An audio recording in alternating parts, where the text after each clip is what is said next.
Persian, Persian or Sīnā, Persian, son of Sīnā, August c.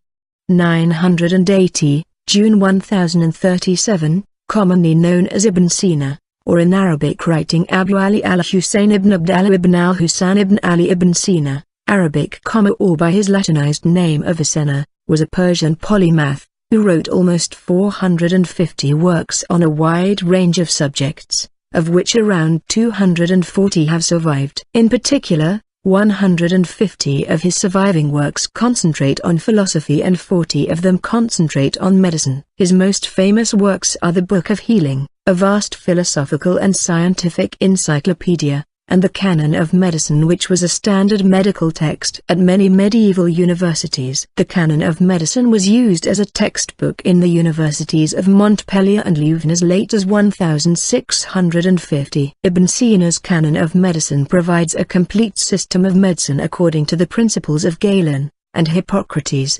His corpus also includes writing on philosophy, astronomy, alchemy, geology, psychology, Islamic theology, logic, mathematics, physics, as well as poetry. He is regarded as the most famous and influential polymath of the Islamic Golden Age. Avicenna created an extensive corpus of works during what is commonly known as Islam's Golden Age, in which the translations of Greco-Roman, Persian, and Indian texts were studied extensively. Greco-Roman, Mid and Neoplatonic, and Aristotelian texts by the Kindi school were commented, redacted and developed substantially by Islamic intellectuals, who also built upon Persian and Indian mathematical systems, astronomy, algebra, trigonometry and medicine. The Samanid dynasty in the eastern part of Persia, Greater Khorasan and Central Asia, as well as the Bu'id dynasty in the western part of Persia and Iraq, provided a thriving atmosphere for scholarly and cultural development. Under the Samanids, Bukhara rivaled Baghdad as a cultural capital of the Islamic world. The study of the Quran and the Hadith thrived in such a scholarly atmosphere. Philosophy, fiqh and theology, kalam, were further developed, most noticeably by Avicenna and his opponents. Al-Razi and Al-Farabi had provided methodology and knowledge in medicine and philosophy. Avicenna had access to the great libraries of Balkh, Khwarizm, Gorgan, Ray, Isfahan and Hamadan. Various texts, such as the Ard with Bamaniyar, show that he debated philosophical points with the greatest scholars of the time. Aruzi Samarkandi describes how before Avicenna left Khwarizm he had met Rayhan Biruni, a famous scientist and astronomer, Abu Nasr Iraqi, a renowned mathematician, Abu Sal Masihi, a respected philosopher, and Abu al-Khaykama, a great physician. Biography. Early life. The only source of information for the first part of Avicenna's life is his autobiography,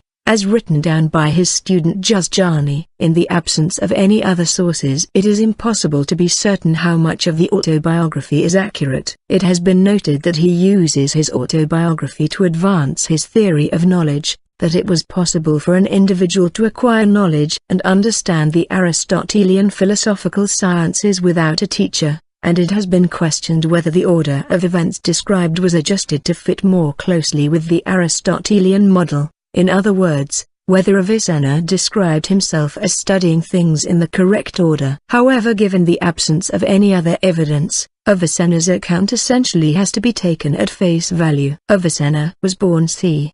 980 in Afsna, a village near Bukhara, in present-day Uzbekistan, the capital of the Samanids, a Persian dynasty in Central Asia and Greater Khorasan. His mother, named Sita, was from Bukhara. His father, Abdullah, was a respected Ismaili scholar from Balkh, an important town of the Samanid Empire, in what is today Balkh province, Afghanistan. His father was at the time of his son's birth the governor in one of the Samanid New Ibn Mansur's estates. He had his son very carefully educated at Bukhara. Ibn Sina's independent thought was served by an extraordinary intelligence and memory, which allowed him to overtake his teachers at the age of 14. As he said in his autobiography, there was nothing that he had not learned when he reached 18. A number of different theories have been proposed regarding Avicenna's madhab. Medieval historian Zahir al-Din al-Bayhaqi, d. 1169, considered Avicenna to be a follower of the Brethren of Purity. On the other hand, Dmitry Gittas along with Isha Khan and Jules J. Janssens demonstrated that Avicenna was a Sunni Hanafi. However, Shia Fakir Nurullah Shastari and Syed Hosn Nasr, in addition to Henry Corbin, have maintained that he was most likely a Twelver Shia. Similar disagreements exist on the background of Avicenna's family, whereas some writers considered them Sunni, more recent writers thought they were Shia. According to his autobiography, Avicenna had memorized the entire Quran by the age of 10. He learned Indian arithmetic from an Indian greengrocer, and he began to learn more from a wandering scholar who gained a livelihood by curing the sick and teaching the young. He also studied fiqh, Islamic jurisprudence, under the Hanafi scholar Ismail al-Zahid. As a teenager, he was greatly troubled by the metaphysics of Aristotle, which he could not understand until he read al-Farabi's commentary on the work. For the next year and a half, he studied philosophy, in which he encountered greater obstacles. In such moments of baffled inquiry, he would leave his books, perform the requisite ablutions, wudu, then go to the mosque, and continue in prayer, salat, till light broke on his difficulties. Deep into the night, he would continue his studies, and even in his dreams problems would pursue him and work out their solution. 40 times, it is said, he read through the metaphysics of Aristotle, till the words were imprinted on his memory, but their meaning was hopelessly obscure, until one day they found illumination, from the little commentary by Farabi, which he bought at a bookstall for the small sum of 3 dirhams. So great was his joy at the discovery, made with the help of a work from which he had expected only mystery, that he hastened to return thanks to God, and bestowed alms upon the poor. He turned to medicine at 16, and not only learned medical theory, but also by gratuitous attendance of the sick had, according to his own account, discovered new methods of treatment. The teenager achieved full status as a qualified physician at age 18, and found that medicine is no hard and thorny science, like mathematics and metaphysics. So I soon made great progress. I became an excellent doctor and began to treat patients, using approved remedies. The youthful physician's fame spread quickly, and he treated many patients without asking for payment. Ibn Sina's first appointment was that of physician to the emir, who owed him his recovery from a dangerous illness. 997. Ibn Sina's chief reward for this service was access to the royal library of the Saimonids, well-known patrons of scholarship and scholars. When the library was destroyed by fire not long after, the enemies of Ibn Sina accused him of burning it, in order forever to conceal the sources of his knowledge. Meanwhile, he assisted his father in his financial labors, but still found time to write some of his earliest works. When Ibn Sina was 22 years old,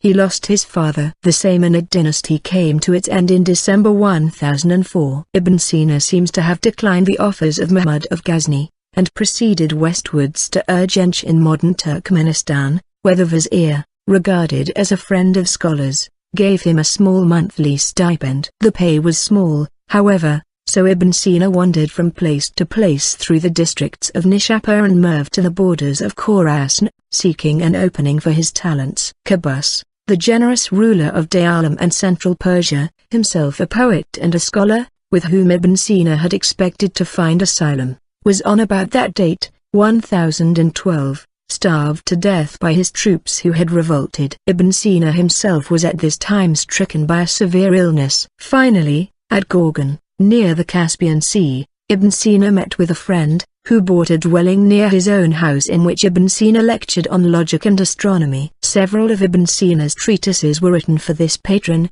and the commencement of his Canon of Medicine also dates from his stay in Haqqaniya. Ibn Sina subsequently settled at Trei, in the vicinity of modern Tehran, present-day capital of Iran, the hometown of Razes, where Majd ad-Dawla, a son of the last Buwayhid emir, was nominal ruler under the regency of his mother, Sayyid Khatun. About 30 of Ibn Sina's shorter works are said to have been composed in Rai. Constant feuds which raged between the regent and her second son, Shams al-Dawla, however, compelled the scholar to quit the place. After a brief sojourn at Qazvin he passed southwards to Hamadan where Shams al-Dawla, another Buwayhid emir, had established himself. At first, Ibn Sina entered into the service of a high-born lady, but the emir, hearing of his arrival, called him in as medical attendant, and sent him back with presents to his dwelling. Ibn Sina was even raised to the office of vizier.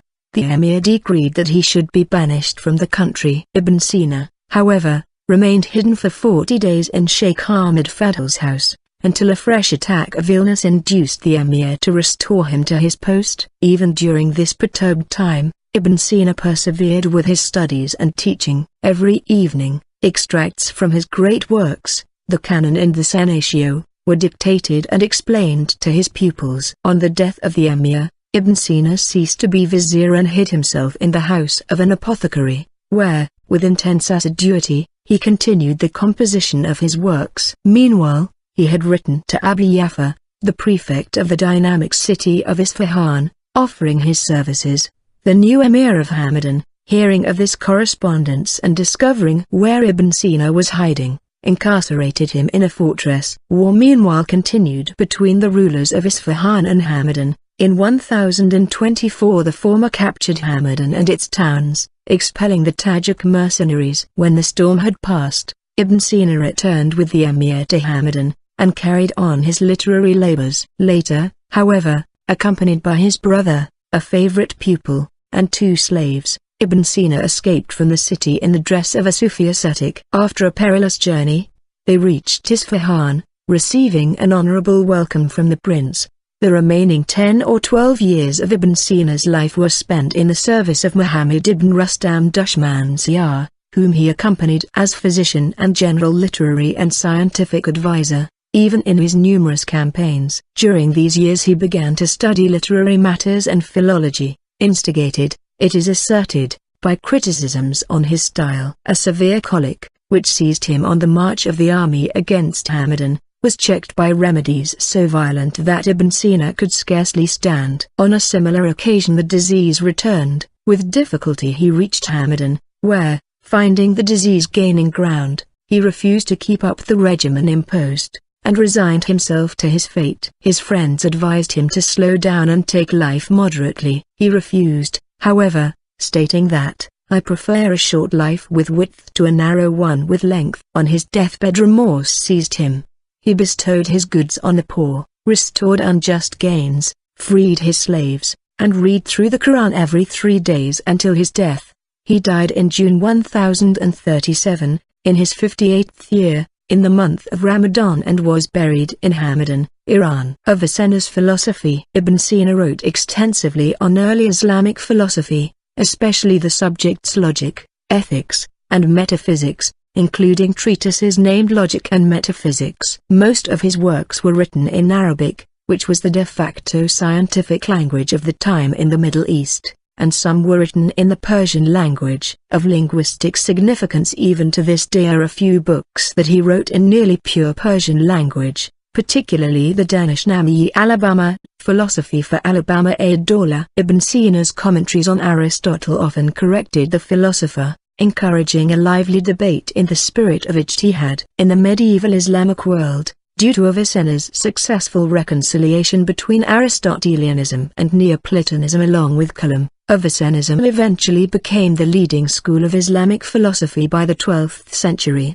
with Avicenna becoming a central authority on philosophy. Avicennism was also influential in medieval Europe, particularly his doctrines on the nature of the soul and his existence-essence distinction, along with the debates and censure that they raised in scholastic Europe. This was particularly the case in Paris, where Avicennism was later prescribed in 1210. Nevertheless, his psychology and theory of knowledge influenced William of Auvergne, Bishop of Paris, and Albertus Magnus, while his metaphysics had an impact on the thought of Thomas Aquinas. Metaphysical doctrine. This section may be too technical for most readers to understand. Please help improve this section to make it understandable to non-experts, without removing the technical details. The talk page may contain suggestions. January 2014. Early Islamic philosophy and Islamic metaphysics, imbued as it is with Islamic theology, distinguishes more clearly than Aristotelianism the difference between essence and existence. Whereas existence is the domain of the contingent and the accidental, essence endures within a being beyond the accidental. The philosophy of Ibn Sina, particularly that part relating to metaphysics, owes much to Al-Farabi. The search for a definitive Islamic philosophy separate from occasionalism can be seen in what is left of his work. Following Al-Farabi's lead, Avicenna initiated a full-fledged inquiry into the question of being, in which he distinguished between essence, ma'iyat, and existence, wujud. He argued that the fact of existence cannot be inferred from or accounted for by the essence of existing things, and that form and matter by themselves cannot interact and originate the movement of the universe or the progressive actualization of existing things. Existence must, therefore, be due to an agent cause that necessitates, imparts, gives, or adds existence to an essence. To do so, the cause must be an existing thing and coexist with its effect. Avicenna's consideration of the essence attributes question may be elucidated in terms of his ontological analysis of the modalities of being, namely impossibility, contingency, and necessity. Avicenna argued that the impossible being is that which cannot exist, while the contingent in itself, mumkin bi'idatihi, has the potentiality to be or not to be without entailing a contradiction. When actualized, the contingent becomes a necessary existent due to what is other than itself, wajib al-wujud by ghayrihi. Thus, contingency in itself is potential beingness that could eventually be actualized by an external cause other than itself. The metaphysical structures of necessity and contingency are different. Necessary being due to itself, wajib al-wujud by idatihi, is true in itself, while the contingent being is false in itself and true due to something else other than itself. The necessary is the source of its own being without borrowed existence. It is what always exists. The necessary exists due to itself, and has no quiddity, essence, mahiyur, other than existence, wujud. Furthermore, it is one, wahid ahad, since there cannot be more than one necessary existent due to itself without differentia, fasl, to distinguish them from each other. Yet, to require differentia entails that they exist due to themselves as well as due to what is other than themselves, and this is contradictory. However, if no differentia distinguishes them from each other, then there is no sense in which these existents are not one and the same. Avicenna adds that the necessary existent due to itself has no genus, jins, nor a definition, had, nor a counterpart, nad, nor an opposite, did, and is detached, bari, from matter, madda, quality, kaif, quantity, kam, place, ayn, situation, wad, and time, waqt. Al-Biruni correspondence between Ibn Sina, with his student Ahmad ibn Ali al-Masumi, and Abu Rayhan al-Biruni has survived, in which they debated Aristotelian natural philosophy and the peripatetic school. Abu Rayhan began by asking Avicenna 18 questions, 10 of which were criticisms of Aristotle's on the heavens. Theology. Ibn Sina was a devout Muslim and sought to reconcile rational philosophy with Islamic theology. His aim was to prove the existence of God and his creation of the world scientifically and through reason and logic. Avicenna wrote a number of treatises dealing with Islamic theology. These included treatises on the Islamic prophets, whom he viewed as inspired philosophers, and on various scientific and philosophical interpretations of the Quran, such as how Quranic cosmology corresponds to his own philosophical system. Ibn Sina memorized the Quran by the age of 10, and as an adult, he wrote 5 treatises commenting on surahs from the Quran. One of these texts included the Proof of Prophecies, in which he comments on several Quranic verses and holds the Quran in high esteem. Avicenna argued that the Islamic prophets should be considered higher than philosophers, thought experiments. While he was imprisoned in the castle of Fardajan near Hamadan, Avicenna wrote his famous floating man thought experiment to demonstrate human self-awareness and the substantiality and immateriality of the soul. Avicenna believed his floating man thought experiment demonstrated that the soul is a substance, and claimed humans cannot doubt their own consciousness, even in a situation that prevents all sensory data input. The thought experiment told its readers to imagine themselves created all at once while suspended in the air, isolated from all sensations, which includes no sensory contact with even their own bodies. He argued that, in this scenario, one would still have self-consciousness, because it is conceivable that a person, suspended in air while cut off from sense experience, would still be capable of determining his own existence. The thought experiment points to the conclusions that the soul is a perfection, independent of the body, and an immaterial substance. The conceivability of this floating man indicates that the soul is perceived intellectually, which entails the soul's separateness from the body. Avicenna referred to the living human intelligence, particularly the active intellect, which he believed to be the hypostasis by which God communicates truth to the human mind and imparts order and intelligibility to nature. However, Avicenna posited the brain as the place where reason interacts with sensation. Sensation prepares the soul to receive rational concepts from the universal agent intellect. The first knowledge of the flying person would be I am, affirming his or her essence. That essence could not be the body, obviously, as the flying person has no sensation. Thus, the knowledge that I am is the core of a human being. The soul exists and is self-aware. Avicenna thus concluded that the idea of the self is not logically dependent on any physical thing, and that the soul should not be seen in relative terms, but as a primary given, a substance. The body is unnecessary. In relation to it, the soul is its perfection. In itself, the soul is an immaterial substance. About 100 treatises were ascribed to Ibn Sina. Some of them are tracts of a few pages, others are works extending through several volumes. His 14-volume The Canon of Medicine, Al-Qanun fil-Tibb, The Laws of Medicine, was a standard medical text in Europe and the Islamic world until the 18th century. Medicine and Pharmacology. The book is known for its description of contagious diseases and sexually transmitted diseases, quarantine to limit the spread of infectious diseases, and testing of medicines. Ibn Sina adopted, from the Greeks, the theory that epidemics are caused by pollution in the air, miasma. It classifies and describes diseases, and outlines their assumed causes. Hygiene, simple and complex medicines, and functions of parts of the body are also covered. The canon agrees with Aristotle, and disagrees with Hippocrates, that tuberculosis was contagious, a fact which was not universally accepted in Europe until centuries later. It also describes the symptoms and complications of diabetes. Both forms of facial paralysis were described in depth. The Canon of Medicine discussed how to effectively test new medicines. The drug must be free from any extraneous accidental quality. It must be used on a simple, not a composite, disease. The drug must be tested with two contrary types of diseases, because sometimes a drug cures one disease by its essential qualities and another by its accidental ones. The quality of the drug must correspond to the strength of the disease. For example, there are some drugs whose heat is less than the coldness of certain diseases, so that they would have no effect on them. The time of action must be observed, so that essence and accident are not confused. The effect of the drug must be seen to occur constantly or in many cases, for if this did not happen, it was an accidental effect.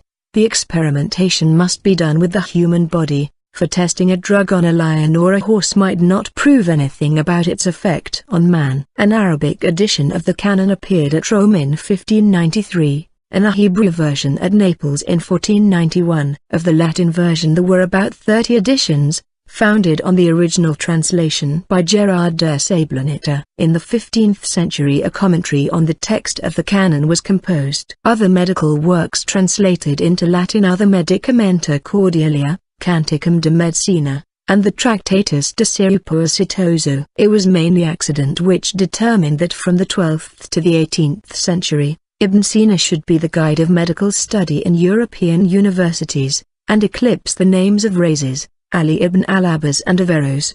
His work is not essentially different from that of his predecessor Razes, because he presented the doctrine of Galen, and through Galen the doctrine of Hippocrates, modified by the system of Aristotle.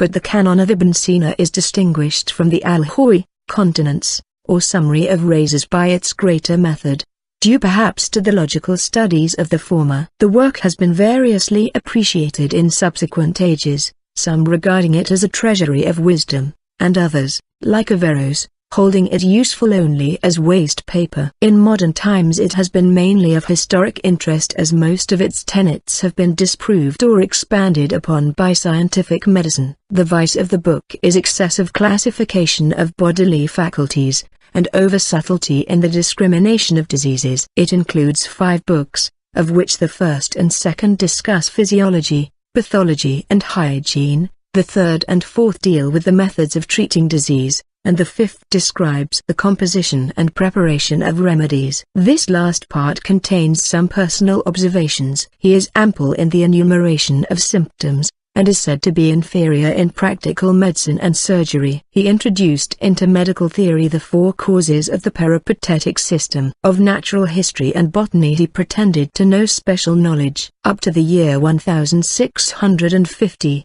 or thereabouts, the Canon was still used as a textbook in the universities of Louvain and Montpellier. In the museum at Bukhara, there are displays showing many of his writings, surgical instruments from the period and paintings of patients undergoing treatment. Ibn Sina was interested in the effect of the mind on the body, and wrote a great deal on psychology, likely influencing Ibn Tufayl and Ibn Bajjah. He also introduced medical herbs. Avicenna extended the theory of temperaments in the Canon of Medicine to encompass emotional aspects, mental capacity, moral attitudes, self-awareness, movements and dreams. He summarized his version of the 4 humors and temperaments in a table as follows. The Canon of Medicine, Volume 1 of 5, Part 4 of 5, The Preservation of Health. Of Ibn Sina's Canon of Medicine, which is written in 5 volumes, only the first volume has appeared in the English language. In the first volume, Ibn Sina divides medicine into 2 parts as he explains it throughout the first book,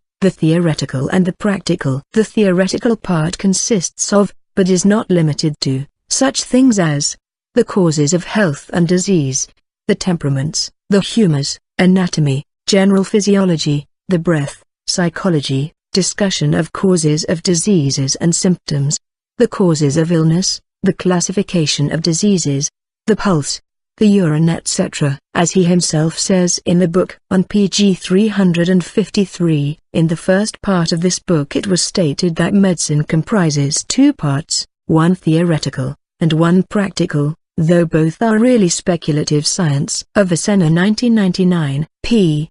353, Theoretical and Practical Medicine. Ibn Sina goes on to say that you do not get any benefit from just knowing how your body works, but rather the true benefit of medicine itself is in its practical aspect, since medicine is for the preservation of health. That which is speculative named theory relates to the formation of opinions and the showing of the evidence upon which they are based, without reference to the mode of acting upon them. Thus this part deals with the temperaments, the humors, the drives, and with the forms, the symptoms, and the causes of disease. That which is specially named practical relates to the mode of acting upon this knowledge, and the prescription of a regimen. Avicenna 1999, p.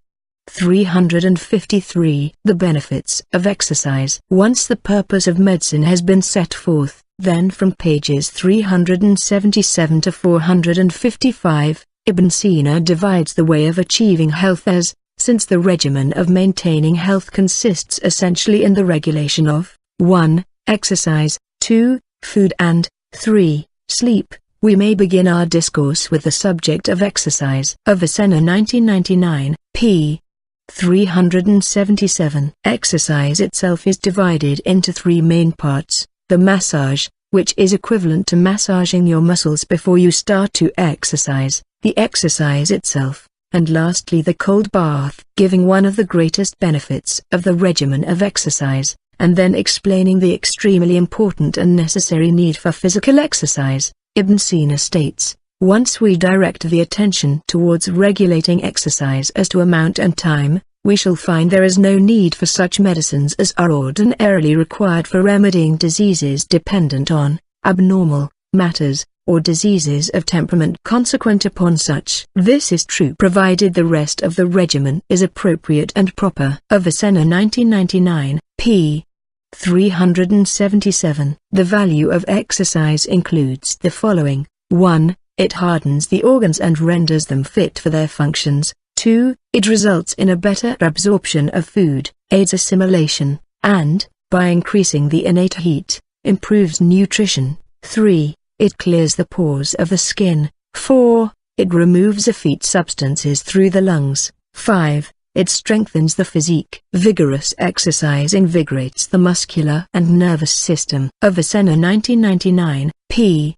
379. In what manner does Ibn Sina uses the word temperament? In saying that exercise cures diseases of temperament. Ibn Sina divides temperament into that which is harmonious and that which is non-uniform. Ibn Sina says on pg 276-277, in addition to the signs of the normal temperament already given, there are mental faculties including vigor of imagination, intellectual power, and memory. Avicenna 1999, p. 276. In brief, there is non-uniformity of temperament among the members, or, perchance, the principal members depart from equability and come to be of contrary temperament, one deviating towards one, another to its contrary. If the components of the body are out of proportion, it is unfortunate both for talent and reasoning power. Avicenna 1999, p. 277. The purpose of exercise and the dangers of its negligence. Continuing on the proof to why exercise should be so beneficial, Ibn Sina says we know that this must be so when we reflect how in regard to nutriment, our health depends on the nutriment being appropriate for us and regulated in quantity and quality. For not one of the elements which are capable of nourishing the body is converted into actual nutriment in its entirety. In every case digestion leaves something untouched, and nature takes care to have that evacuated. Nevertheless, the evacuation which nature accomplishes is not a complete one. Hence at the end of each digestion there is some superfluity left over. Should this be a frequent occurrence, repetition would lead to further aggregation until something measurable has accumulated. As a result, harmful effete substances would form and injure various parts of the body. When they undergo decomposition, putrefactive diseases arise. Bacterial infections. Should they be strong in quality, they will give rise to intemperament, and if they should increase in quantity,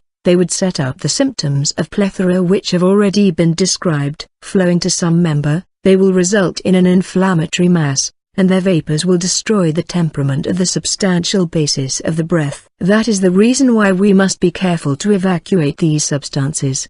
Their evacuation is usually not completely accomplished without the aid of toxic medicines, for these break up the nature of the effete substances. This can be achieved only by toxic agents, although the drinking of them is to a certain extent deleterious to our nature. As Hippocrates says, medicine purges and ages. More than this, the discharge of superfluous humor entails the loss of a large part of the natural humidities and of the breath, which is the substance of life. All this is at the expense of the strength of the principal and the auxiliary members, and therefore they are weakened thereby.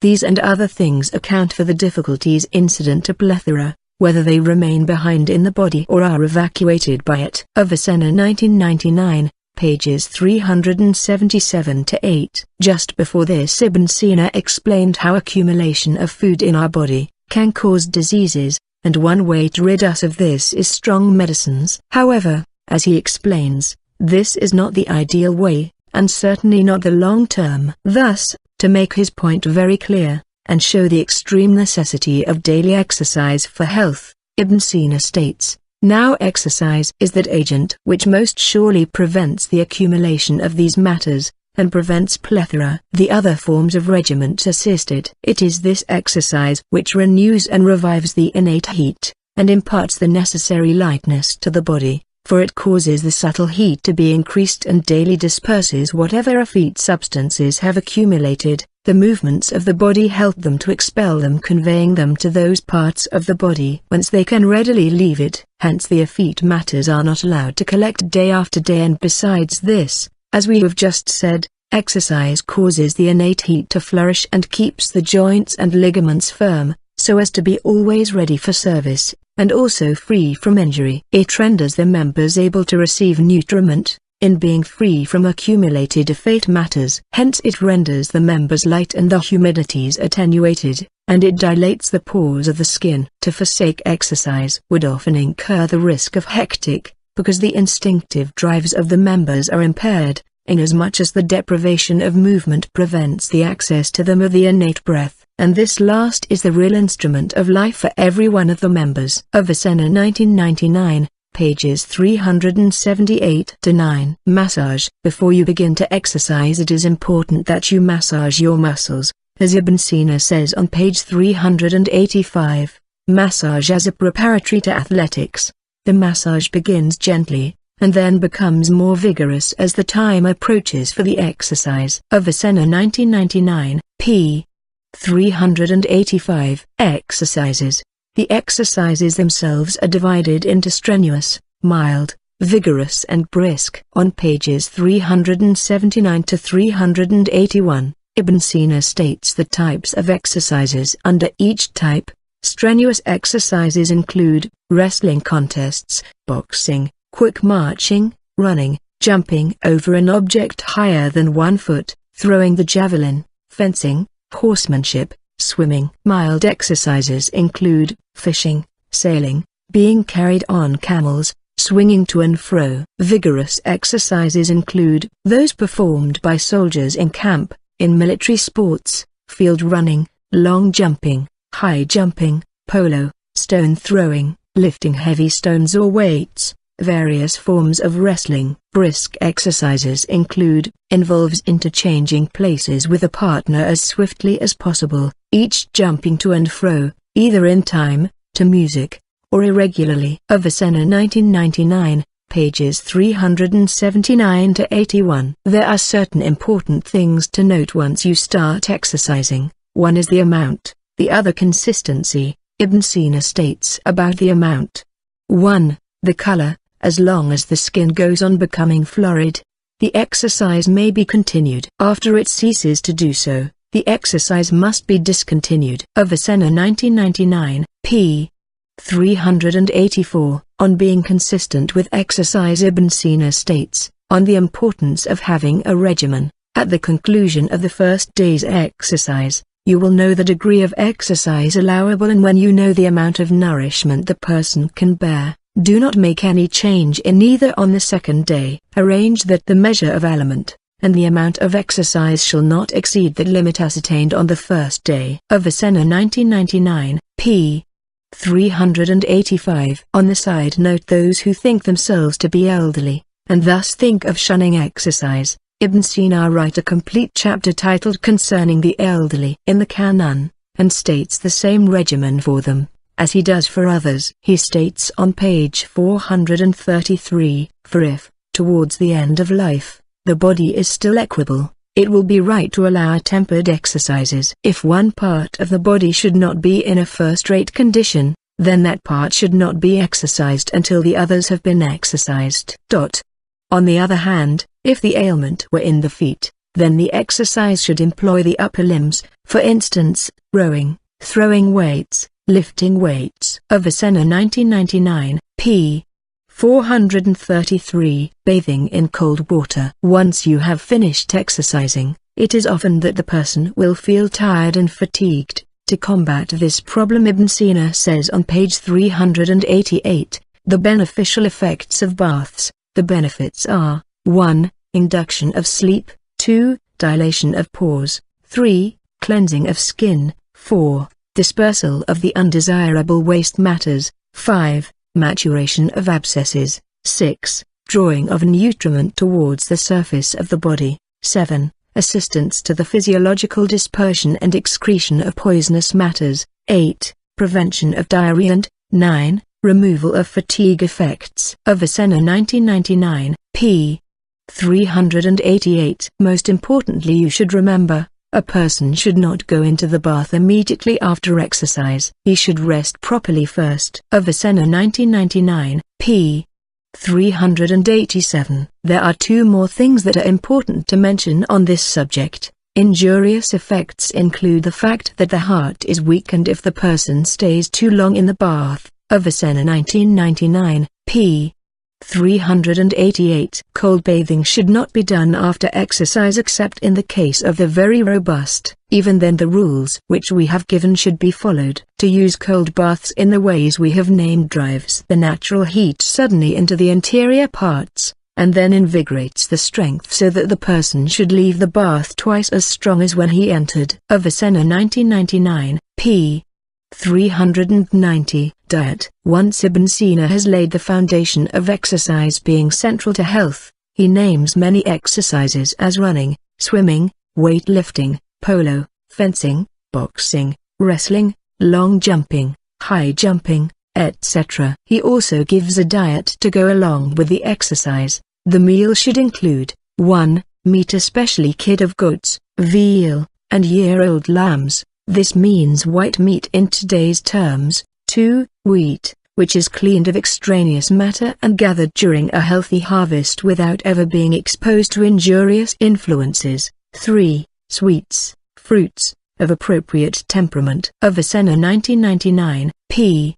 390. Lastly, the third thing mentioned is sleep, to make sure that you do not sleep during the days, and do not stay awake during the nights. From the above reading, it is clear that Ibn Sina gave advice in his book which is still the same advice medical doctors give to their patients: daily physical exercise, and to defeat diseases such as type 2 diabetes, high blood pressure, the prescription of a diet which contains high amounts of whole grains and little to no amounts of refined carbohydrates. Psychology. In the Canon of Medicine, Avicenna described a number of conditions, including melancholia. He described melancholia as a depressive type of mood disorder in which the person may become suspicious and develop certain types of phobias. Unani medicine. Though the threads which comprise unani healing can be traced all the way back to Galen of Pergamon, who lived in the 2nd century AD, the basic knowledge of Unani medicine as a healing system was developed by Hakim Ibn Sina in his medical encyclopedia The Canon of Medicine. The time of origin is thus dated at circa 1025 AD,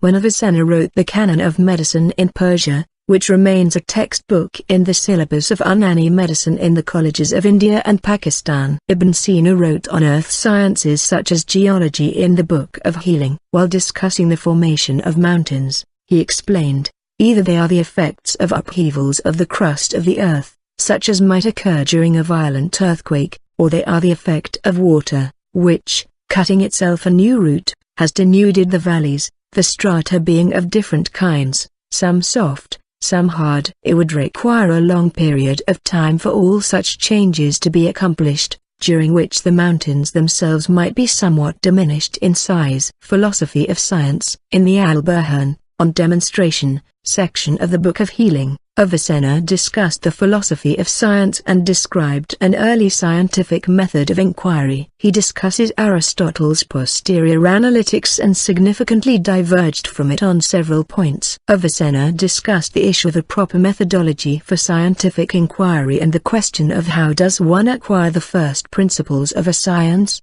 He asked how a scientist would arrive at the initial axioms or hypotheses of a deductive science without inferring them from some more basic premises. He explains that the ideal situation is when one grasps that a relation holds between the terms, which would allow for absolute, universal certainty. Avicenna then adds 2 further methods for arriving at the first principles: the ancient Aristotelian method of induction, istakra, and the method of examination and experimentation, tajriba. Avicenna criticized Aristotelian induction, arguing that it does not lead to the absolute, universal, and certain premises that it purports to provide. In its place, he develops a method of experimentation as a means for scientific inquiry. Logic. An early formal system of temporal logic was studied by Avicenna. Although he did not develop a real theory of temporal propositions, he did study the relationship between temporalis and the implication. Avicenna's work was further developed by Najmuddin al-Qazwini al-Khattabi and became the dominant system of Islamic logic until modern times. Avicennian logic also influenced several early European logicians such as Albertus Magnus and William of Ockham. Physics. In mechanics,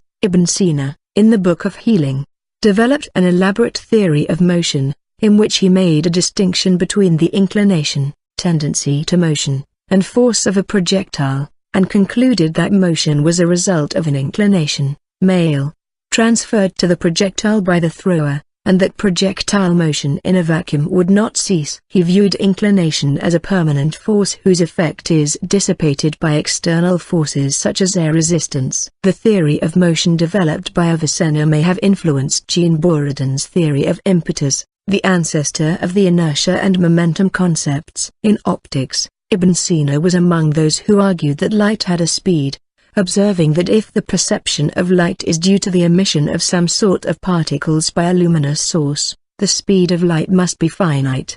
He also provided a wrong explanation of the rainbow phenomenon. Carl Benjamin Boyd described Avicenna's, Ibn Sina, theory on the rainbow as follows. Independent observation had demonstrated to him that the bow is not formed in the dark cloud but rather in the very thin mist lying between the cloud and the sun or observer. The cloud, he thought, serves simply as the background of this thin substance, much as a quicksilver lining is placed upon the rear surface of the glass in a mirror. Ibn Sina would change the place not only of the bow, but also of the color formation, holding the iridescence to be merely a subjective sensation in the eye. In 1253, a Latin text entitled Speculum Tripartitum stated the following regarding Avicenna's theory on heat. Avicenna says in his Book of Heaven and Earth, that heat is generated from motion in external things. Psychology. Avicenna's legacy in classical psychology is primarily embodied in the Kitab al-Nafs parts of his Kitab al-Shifa, the Book of Healing, and Kitab al-Najat, the Book of Deliverance. These were known in Latin under the title De Anima, treatises on the soul. The main thesis of these tracts is represented in his so-called flying man argument, which resonates with what was centuries later entailed by Descartes' cogito argument, or what phenomenology designates as a form of an epoch. Avicenna's psychology requires that connection between the body and soul be strong enough to ensure the soul's individuation, but weak enough to allow for its immortality. Avicenna grounds his psychology on physiology, which means his account of the soul is one that deals almost entirely with the natural science of the body and its abilities of perception. Thus, the philosopher's connection between the soul and body is explained almost entirely by his understanding of perception. In this way, bodily perception interrelates with the immaterial human intellect. In sense perception, the perceiver senses the form of the object, first, by perceiving features of the object by our external senses. This sensory information is supplied to the internal senses, which merge all the pieces into a whole, unified conscious experience. This process of perception and abstraction is the nexus of the soul and body, for the material body may only perceive material objects, while the immaterial soul may only receive the immaterial, universal forms. The way the soul and body interact in the final abstraction of the universal from the concrete particular is the key to their relationship and interaction, which takes place in the physical body. The soul completes the action of intellection by accepting forms that have been abstracted from matter. This process requires a concrete particular, material, to be abstracted into the universal intelligible, immaterial. The material and immaterial interact through the active intellect, which is a divine light containing the intelligible forms. The active intellect reveals the universals concealed in material objects, much like the sun makes color available to our eyes. Other contributions: astronomy and astrology. Avicenna wrote an attack on astrology titled Risala Fitul Arqam al-Nujum, in which he cited passages from the Quran to dispute the power of astrology to foretell the future. He believed that each planet had some influence on the earth, but argued against astrologers being able to determine the exact effects. Avicenna's astronomical writings had some influence on later writers, although in general his work could be considered less developed than Al-Hasan or al-Biruni. One important feature of his writing is that he considers mathematical astronomy as a separate discipline to astrology. He criticized Aristotle's view of the stars receiving their light from the sun, stating that the stars are self-luminous, and believed that the planets are also self-luminous. He claimed to have observed Venus as a spot on the Sunday. This is possible, as there was a transit on May 24, 1032, but Avicenna did not give the date of his observation, and modern scholars have questioned whether he could have observed the transit from his location at that time. He may have mistaken a sunspot for Venus. He used his transit observation to help establish that Venus was, at least sometimes, below the sun in Ptolemaic cosmology. That is, the sphere of Venus comes before the sphere of the sun when moving out from the Earth in the prevailing geocentric model. He also wrote the summary of the Almagest, based on Ptolemy's Almagest, with an appended treatise to bring that which is stated in the Almagest and what is understood from natural science into conformity. For example, Avicenna considers the motion of the solar apogee, which Ptolemy had taken to be fixed. Chemistry. Ibn Sina used distillation to produce essential oils such as rose essence, forming the foundation of what later became aromatherapy. Unlike, for example, Al-Razi, Ibn Sina explicitly disputed the theory of the transmutation of substances commonly believed by alchemists. Those of the chemical craft know well that no change can be effected in the different species of substances, though they can produce the appearance of such change. 4 works on alchemy attributed to Avicenna were translated into Latin as Libra Boeli Abensin Anima in Arte Alchimia Declaratio Lapis Physici Avicenni Filio Sui Boeli Avicenni Decongulation et Conglutination Lapidum Avicenni Al-Hasan Regime Epistola Dari Recta Libra Boeli Abensin Anima in Arte Alchimia was the most influential, having influenced later medieval chemists and alchemists such as Vincent of Vise. However, Al-Nawawi argues, following Rusca, that the De Anima is a fake by a Spanish author. Similarly, the Declaratio is believed not to be actually by Avicenna. The third work, the Book of Minerals, is agreed to be Avicenna's writing, adapted from the Kitab al-Shifa, Book of the Remedy. 77. Ibn Sina classified minerals into stones, fusible substances, sulfurs, and salts, building on the ideas of Aristotle and Jabir. 78.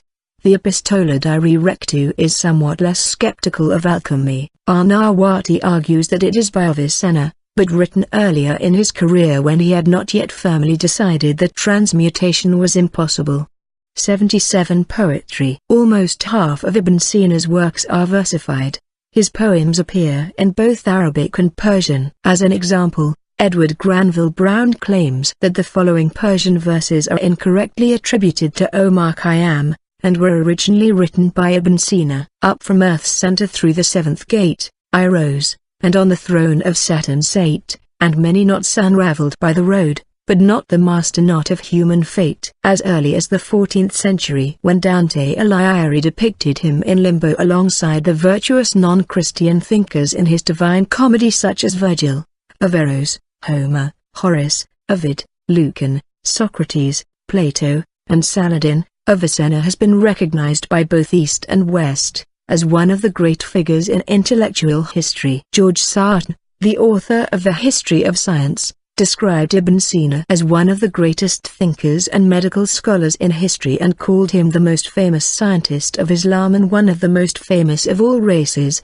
places, and times. He was one of the Islamic world's leading writers in the field of medicine. Along with Rhazes, Abul Qasis, Ibn al-Nafiz, and al-Ibadi, Ibn Sina is considered an important compiler of early Muslim medicine. He is remembered in the Western history of medicine as a major historical figure who made important contributions to medicine and the European Renaissance. His medical texts were unusual in that where controversy existed between Galen and Aristotle's views on medical matters, such as anatomy, he preferred to side with Aristotle, where necessary updating Aristotle's position to take into account post-Aristotelian advances in anatomical knowledge. Aristotle's dominant intellectual influence among medieval European scholars meant that Avicenna's linking of Galen's medical writings with Aristotle's philosophical writings in the Canon of Medicine, along with its comprehensive and logical organization of knowledge, significantly increased Avicenna's importance in medieval Europe in comparison to other Islamic writers on medicine. His influence following translation of the canon was such that from the early 14th to the mid-16th centuries he was ranked with Hippocrates and Galen as one of the acknowledged authorities, Princeps Medicorum, Prince of Physicians. In Iran, he is considered a national icon, and is often regarded as one of the greatest Persians to have ever lived. Many portraits and statues remain in Iran today. An impressive monument to the life and works of the man who is known as the Doctor of Doctors still stands outside the Bukhara Museum, and his portrait hangs in the hall of the Avicenna Faculty of Medicine in the University of Paris. There is also a crater on the moon named Avicenna and a plant genus Avicennia, Al Sīnā University in Hamadan, Iran.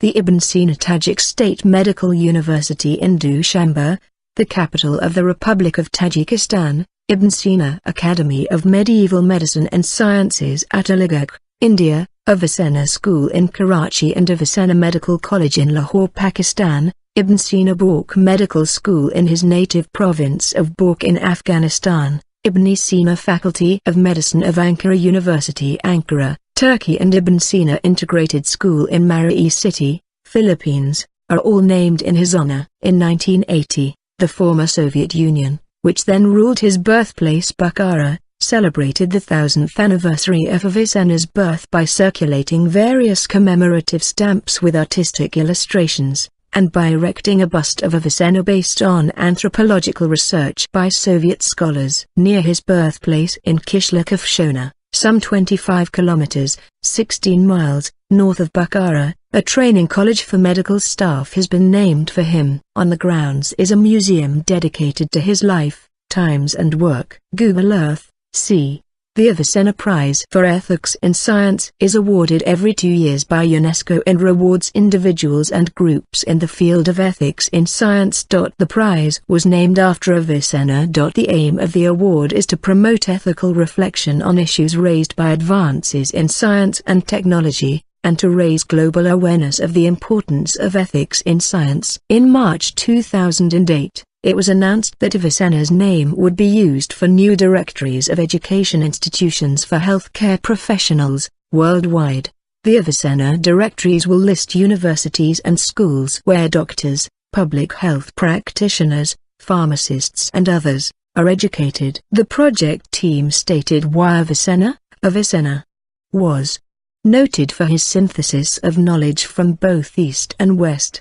He has had a lasting influence on the development of medicine and health sciences. The use of Avicenna's name symbolizes the worldwide partnership that is needed for the promotion of health services of high quality. Arabic works. The treatises of Ibn Sina influenced later Muslim thinkers in many areas including theology, philology, mathematics, astronomy, physics, and music. Ibn Sina's works numbered almost 450 volumes on a wide range of subjects, of which around 240 have survived. In particular, 150 volumes of his surviving works concentrate on philosophy and 40 of them concentrate on medicine. His most famous works are the Book of Healing, a vast philosophical and scientific encyclopedia, and the Canon of Medicine. Ibn Sina wrote at least one treatise on alchemy, but several others have been falsely attributed to him. His book on animals was translated by Michael Scott. His Logic,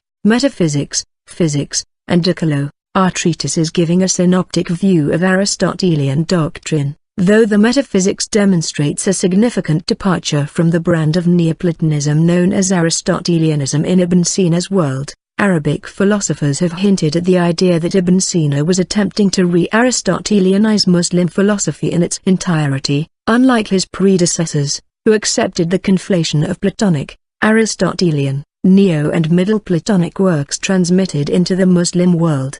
The Logic and Metaphysics have been extensively reprinted, the latter, for example, at Venice in 1493, 1495, and 1546. Some of his shorter essays on medicine, logic, etc., take a poetical form. The poem on logic was published by Schmulders in 1836. Two encyclopedic treatises, dealing with philosophy, are often mentioned. The larger, Al-Shifa, Sanatio, exists nearly complete in manuscript in the Bodleian Library and elsewhere. Part of it on the Duanimo appeared at Pavia, 1490, as the Liber Sextus Naturalium, and the long account of Ibn Sina's philosophy given by Muhammad al-Shahrastani seems to be mainly an analysis, and in many places a reproduction, of the Al-Shifa. A shorter form of the work is known as the An-Najat, Liberatio. The Latin editions of part of these works have been modified by the corrections which the monastic editors confess that they applied. There is also a Hikmat al-Mashriqiyya, in Latin Philosophia Orientalis, mentioned by Roger Bacon, the majority of which is lost in antiquity, which according to Averroes was pantheistic in tone. Danishnama ʿAlī is called the Book of Knowledge for Prince Alabama ad-Dawla. One of Avicenna's important Persian work is the Danshname, literally, the Book of Knowledge, for Prince Alabama ad-Dawla, the local Bu'id ruler. The linguist aspects of the Danes-Nama and the originality of their Persian vocabulary are of great interest to Iranian philologists. Avicenna created new scientific vocabulary that had not existed before in the modern Persian language. The Danes-Nama covers such topics as logic, metaphysics, music theory and other sciences of his time. This book has been translated into English by Parvez Mawaj. The book is also important in respect to Persian scientific works. Andardana-Shirag is called On the Science of the Pulse. This book contains 9 chapters on the science of the pulse and is a condensed synopsis. Persian poetry. Persian poetry from Ibn Sina is recorded in various manuscripts and later anthologies such as Nuzhat al-Majals. In popular culture, The Walking Drum. In Louis Lama's 1985 historical novel The Walking Drum, Kurbujid studies and discusses Avicenna's The Canon of Medicine. The Physician. In his book The Physician, 1988, Noah Gordon tells the story of a young English medical apprentice who disguises himself as a Jew to travel from England to Persia and learn from Avicenna, the great master of his time. The novel was adapted into a feature film in 2013. Avicenna was played by Ben Kingsley in the movie The Physician. Munid knew Ibn Mansur's estates. He had his son very carefully educated at Bukhara. Ibn Sina's independent thought was served by an extraordinary intelligence and memory, which allowed him to overtake his teachers at the age of 14. As he said in his autobiography, there was nothing that he had not learned when he reached 18. A number of different theories have been proposed regarding Avicenna's madhab. Medieval historian Zahir al-Din al-Bayhaqi, d. 1169, considered Avicenna to be a follower of the Brethren of Purity. On the other hand, Dmitry Guterres along with Aisha Khan and Jules J. Janssens demonstrated that Avicenna was a Sunni Hanafi. However, Shia Fakih Nurullah Shastari and Sayyid Hosn Nasr, in addition to Henry Corbin, have maintained that he was most likely a Twelver Shia. Similar disagreements exist on the background of Avicenna's family, whereas some writers considered them Sunni, more recent writers thought they were Shia. According to his autobiography, Avicenna had memorized the entire Quran by the age of 10. He learned Indian arithmetic from an Indian greengrocer, and he began to learn more from a wandering scholar who gained a livelihood by curing the sick and teaching the young. He also studied fiqh, Islamic jurisprudence, under the Hanafi scholar Ismail al-Zahid. As a teenager, he was greatly troubled by the metaphysics of Aristotle, which he could not understand until he read al-Farabi's commentary on the work. For the next year and a half, he studied philosophy, in which he encountered greater obstacles. In such moments of baffled inquiry, he would leave his books, perform the requisite ablutions, wudu, then go to the mosque, and continue in prayer, salat, till light broke on his difficulties. Deep into the night, he would continue his studies, and even in his dreams problems would pursue him and work out their solution. 40 times, it is said, he read through the metaphysics of Aristotle, till the words were imprinted on his memory, but their meaning was hopelessly obscure, until one day they found illumination. From Persian, Persian or Sīnā, Persian, son of Sīnā, August c.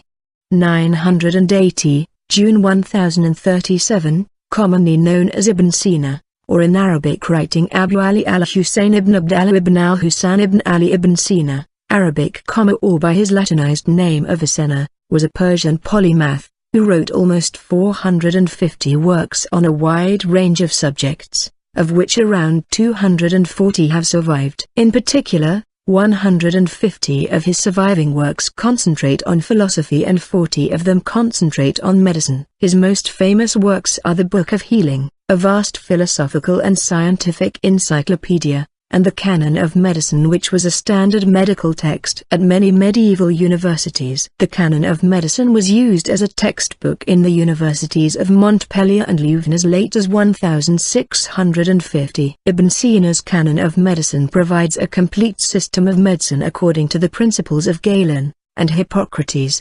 His corpus also includes writing on philosophy, astronomy, alchemy, geology, psychology, Islamic theology, logic, mathematics, physics, as well as poetry. He is regarded as the most famous and influential polymath of the Islamic Golden Age. Avicenna created an extensive corpus of works during what is commonly known as Islam's Golden Age, in which the translations of Greco-Roman, Persian, and Indian texts were studied extensively. Greco-Roman, Mid and Neoplatonic, and Aristotelian texts by the Kindi school were commented, redacted and developed substantially by Islamic intellectuals, who also built upon Persian and Indian mathematical systems, astronomy, algebra, trigonometry and medicine. The Samanid dynasty in the eastern part of Persia, Greater Khorasan and Central Asia, as well as the Bu'id dynasty in the western part of Persia and Iraq, provided a thriving atmosphere for scholarly and cultural development. Under the Samanids,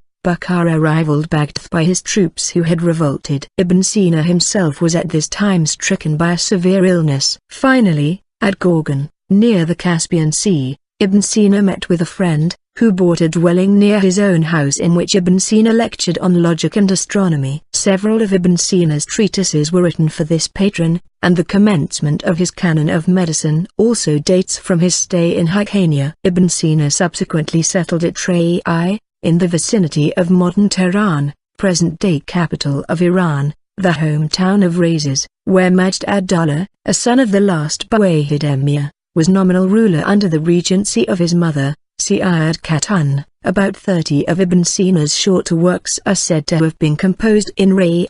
Constant feuds which raged between the regent and her second son, Shams al-Dawla, however, compelled the scholar to quit the place. After a brief sojourn at Qazvin, he passed southwards to Hamadan, where Shams al-Dawla, another Buwayhid Emir, had established himself. At first, Ibn Sina entered into the service of a high-born lady, but the Emir, hearing of his arrival, called him in as medical attendant, and sent him back with presents to his dwelling. Ibn Sina was even raised to the office of vizier.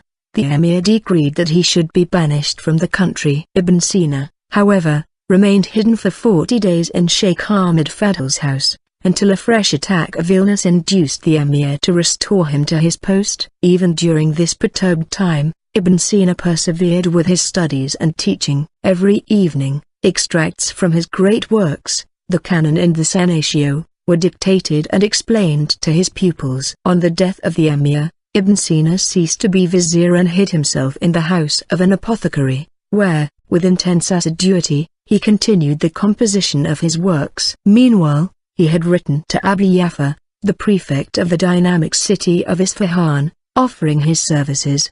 The new Emir of Hamadan, hearing of this correspondence and discovering where Ibn Sina was hiding, incarcerated him in a fortress as a cultural capital of the Islamic world. The study of the Quran and the Hadith thrived in such a scholarly atmosphere. Philosophy, fiqh and theology, kalam, were further developed, most noticeably by Avicenna and his opponents. Al-Razi and Al-Farabi had provided methodology and knowledge in medicine and philosophy. Avicenna had access to the great libraries of Balkh, Khwarizm, Gorgan, Ray, Isfahan and Hamadan. Various texts, such as the Ard with Bamaniyar, show that he debated philosophical points with the greatest scholars of the time. Aruzi Samarkandi describes how before Avicenna left Khwarizm he had met Rayhan Biruni, a famous scientist and astronomer, Abu Nasr Iraqi, a renowned mathematician, Abu Sal Masihi, a respected philosopher, and Abu al-Khayyama, a great physician. Biography. Early life. The only source of information for the first part of Avicenna's life is his autobiography,